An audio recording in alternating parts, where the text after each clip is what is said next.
Had a meeting earlier today with Mr. Salgado. Juan Salgado, the president of Kennedy King College, Chancellor of the school system, rather unceremoniously removed Dr. Gregory Thomas without causing a violation of his due process. Kennedy King leadership is #1 in the state, from the Forbes, #8 in the nation, #1 in growth. Received $5 million in philanthropy from Mackenzie Scott. Healthcare track removed from Kennedy King College.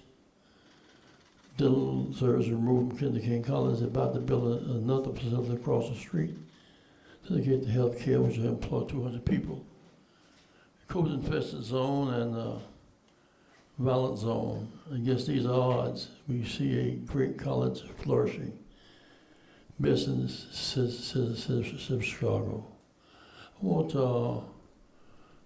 State Representative Mary Flowers to express, as a member of this community for such a long time, it means to us why his removal is so insulting to us. When saying the mayor was not involved, called her yesterday on her trip, and my impression is that she didn't know about this. The board met July 7th. It was not on the agenda. He went to work 2 days ago and was told he was fired. This is unacceptable. Thank you, Reverend, and thank you very much for calling this press conference. And I'm joined by my colleague who represent Kennedy King College, Representative Sonia Harper. Community colleges are in the community, of the community, and for the community. And in the case of Kennedy King College, the community is Englewood. And just last year, Mackenzie Scott, as in the former wife of Jeff Bezos, a philanthropist in her own right, found out about the amazing work of Dr. Thomas to elevate the community and advance equity, and chose Kennedy King College to receive an unsolicited grant of $5 million in unrestricted funds. This is the largest donation ever made in the history of the entire city of Chicago college system. And that historic donation was not made to just any community college. It was made specifically to Kennedy King College on the south side of the city of Chicago. The same Kennedy King College that back in 2010 was stripped of its resources and left to rot in the name of reinvention. For those of you that are not familiar with the reinvention era of the previous decade, this was the initiative where each community college in the community system was made to specialize in a specific sector of industry. And of course, the most desirable industries with the highest paying jobs and the best potential for job programs that and help young kids to graduate and become successful was on the north side. And it did not include healthcare on the south side of the city of Chicago. For some reason, they thought that it was not a good fit, and I can't not even imagine the reason why. But not anymore. For the past 3 years, with Dr. Thomas as president of Kennedy King College, has risen from the ashes as evidenced by the academic influence ranking of published in Forbes Magazine as the #1 community college in the state and #8 in the country. Kennedy King is charting its own future with its own resources. Millions of dollars in private and public funding, innovative revenue streams have put the power to decide the future of Kennedy King College back in the hands of the campus and the community that it was always intended to serve. The project Dr. Thomas and his administration are currently developing are historical and will be transformative in the community. Dr. Thomas is committed to addressing the social detriments of health and other structural inequities. We will not tolerate the misguided outsiders threatening our progress and destabilizing our leadership. Our community deserves stability. We deserve Dr. Gregory Thomas and we demand his reinstatement. Thank you very much. Alderman Sawyer, who raised a critical question today, is sharing that with us now. The question you raised that was not answered. Alderman Sawyer. Thank you. Thank you, Reverend. And very quickly, we are concerned for a president who had done such spectacular work in our community college, for someone to be unceremoniously fired in such a way. When we met with the chancellor and some of the representatives of city colleges, we had asked some very simple questions, some related to process, some related to the underlying reason, and we were disappointed because we really got no answers. We asked simple questions like, what was the underlying reason for the termination? How was the termination done? Did you do it, Chancellor, or was it done by the board? We want to know what the process was, because there is a specific process aligned both in the contract and by Illinois statute that must be followed. From our understanding, it was not. We demand these answers, and I will bring up Alderman Jeanette Taylor, who is where Kennedy King is located, who's been leading this effort in discussions with the administration about the treatment, the unfair treatment of Dr. Thomas.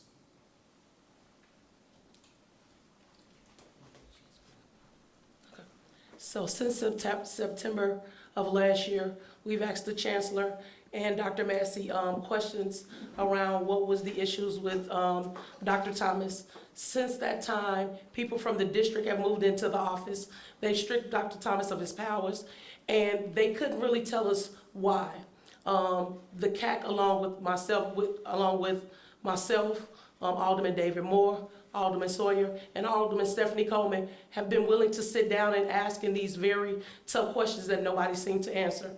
In our meeting this morning with the Chancellor, they gave us no real reasons why they were moving Dr. Thomas. This seems like it's racially motivated, because we're talking about a college that's #1 in the city, 8 in the nation, and they've had all these terrific programs, and all they can say is enrollment is down.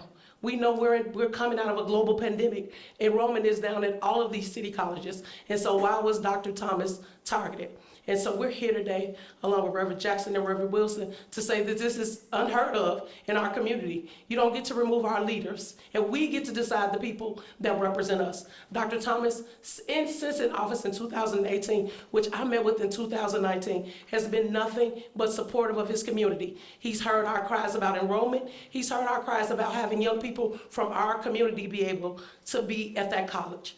Kennedy King is a gem in our community, and we will not sit still and allow the powers that be, because of their own motivation, to allow them to move this president with no reason. Sister Betty, is on the docket building of a new health center in Halsted. Given the high importance how to raise on time as an institution, employ 200 people. Sister Betty talks about the difficulty of taking a class at Kennedy King and then going to Markham X and then going to Olive Harbor.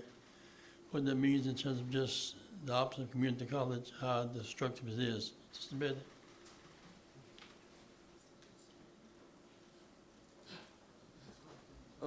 Okay, my name is Betty Boyfo. I am a member of the Inglewood Community Action Council. Just in 2018, I graduated from Kennedy King College. My thing was, when I was there, it was classes being offered at Kennedy King, but they trickled over to another college. And by us being #1 and #7 in the nation, that's not gonna keep working, because a lot of people are saying, I don't wanna go to Kennedy King and my next class is at Malcolm X. So what they need to do is, when they bring people in, they give you entrance exams. Those entrance exams you take, I took it once. If I knew I could take it again to get a better grade, so that means your first year at a city college, If you don't pass their exam, you got to go on remedial. So it's going to take you another year to finish to get college credits. And I don't think that's right. But by us being number one, that shows that our president of Kennedy King College was doing his job. Thank you.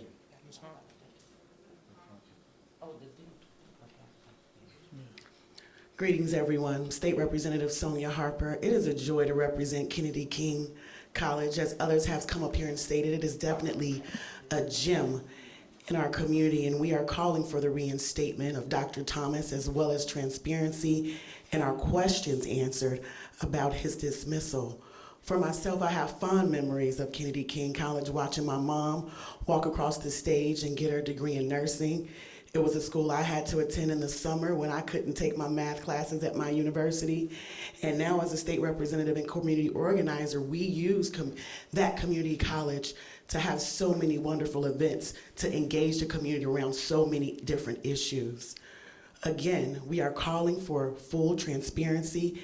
In this case, we need our questions answered, and above all, we need our leader reinstated to our school. Thank you. Ms. Moore? Alderman Moore? Thank you. Alderman David Moore, 17th Ward. Fact, increased enrollment and increased retention. Fact, only city college with a community advisory council. Fact, #1 city college in Illinois in 2021. Fact, #8 in the nation, according to Forbes.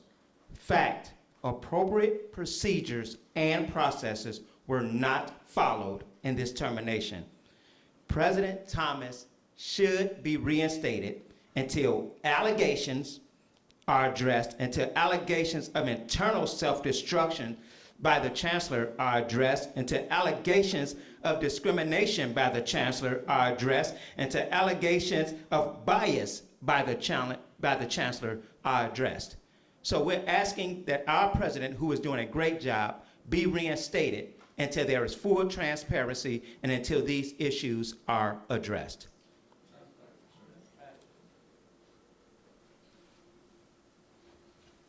Questions?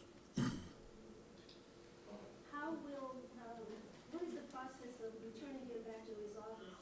Which body of government? The board met July the 7th, on the agenda. He never had a chance. He was blindsided and bamboozled, as it were. Went to work, told you were fired. You cannot fire anybody that way in the state of Illinois against basic labor laws. Not to mention how humiliating it must have been for him. Now, we intend to meet with the mayor till she returns, see what she has to say about this, since it's really ultimately under her command. Salgado needs to leave and Dr. Thomas needs to stay. Alderman Taylor mentioned that there was something happened in September that restricted his powers, or that there was some sort of action. Absolutely. So the Chancellor, yes. Staff from the district moved into the building, and so he had no say-so over what his staff does. And so his staff was denied raises. They weren't allowed to make decisions, and they were made to do extra work from him bringing people into the district. And this was not a conversation that he had with Dr. Thomas. He hasn't done this at any other city college. So why did you do it to this one? You mentioned the word racism. Do you really think this is a racist act? Of course. You have a Latino man dictating to a black president. There have been problems at Daly and other colleges. I haven't seen him move in that direction. Everybody has had their due diligence. He hasn't done this to Dr. Thomas. And we asked him if Dr. Thomas had all these issues, what was his plan along with the board to help do corrective action? So before you fire me, I'm supposed to have an opportunity to make things right. That did not happen with Dr. Thomas. And this group has asked, where we have email threads, and he met with us individually to try to give us answers when we sent him a letter as a group. Reverend Jackson sent a letter, and we all signed on to it, along with more CAC members. That email was never answered, and what they did was meet with Reverend Jackson and Reverend Wilson by themselves, and then had us on the Zoom and gave 2 different sets of answers. So does it seem like this? I mean, if it looked like a duck and it quacked like a duck, it's a duck. Ducky Wucky. So it's been going on though, like since September, almost a year? Absolutely. It seems like this has been going on since Alderwoman Coleman put in a resolution to thank Kennedy King for its work that it's done in the community, it being number 1, and it actually listened to the people in the community around the things that we want to see different. From that point on, it seems like Dr. Thomas became a target. Community colleges are designed to deal with what's in the community. For example, community college that's in, say, Appalachia, deals with mining. Detroit may deal with automotive production. Here in the community ravaged by violence and destroyed in so many ways by COVID, highest mortality in the country. Health care services should be provided there. They moved dental health care. You have to go to Malcolm X to get that, and that's important. I was in the hospital 3 times last year, and each time nurse or nurse executive was from Malcolm X. It's a good thing. Should be Kennedy King as well. Community college should respond to the needs of the community. That's the whole purpose of them in the first place. Any other questions, Jeanette? I was going to say the decentralization of programs was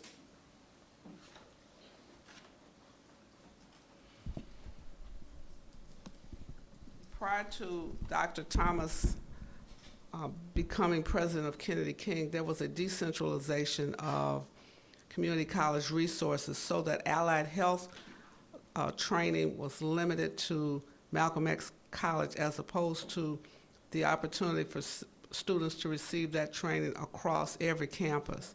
Secondly, the termination of a president requires due process in this state and around the nation. That was not afforded to Dr. Thomas. There was no direct action on behalf of the Board of Trustees of the city colleges. So he was terminated for what cause we do not know, without a legitimate process for reprimand. Usually you have reprimand, you have an opportunity to cure your defects, and then if nothing happens, you move to the next level. There were no progressive levels of discipline. And the CAC, the Community Action Council, has been meeting regularly with Dr. Thomas, and at no point did the Chancellor indicate to the CAC members, nor did the What CAC is? Community Action Council for Kennedy King Community College. The fact of the matter is, the Chancellor did not meet with all of the CAC members at any of its regularly scheduled meetings.